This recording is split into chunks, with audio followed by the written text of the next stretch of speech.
وتولى عنهم وقال يا أسفا على يوسف وابيضت عيناه من الحزن فهو كظيم.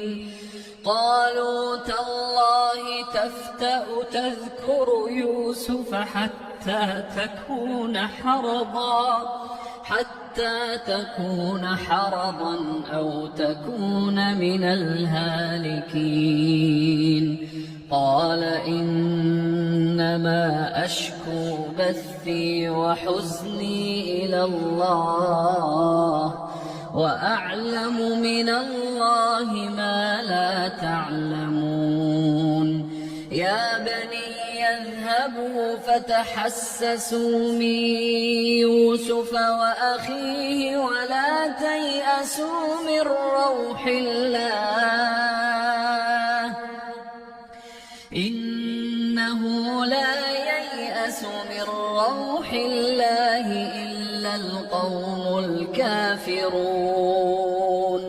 فلما دخلوا عليه قالوا يا أيها العزيز مسنا وأهلنا الضر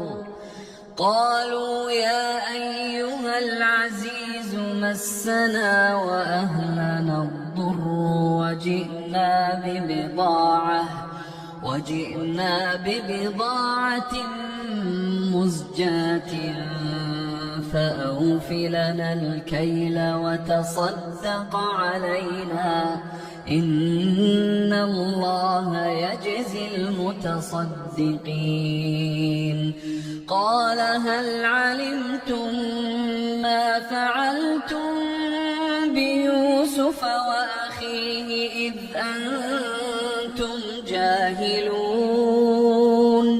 قالوا أئنك لأنت يوسف؟ قال أنا يوسف وهذا أخي قد من الله علينا إنه من يتق ويصبر فإن الله لا يضيع أجر المحسنين.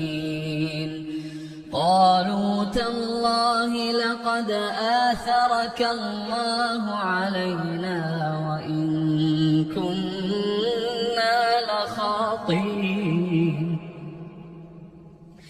قال لا تثريب عليكم اليوم يغفر الله لكم وهو أرحم الراحمين.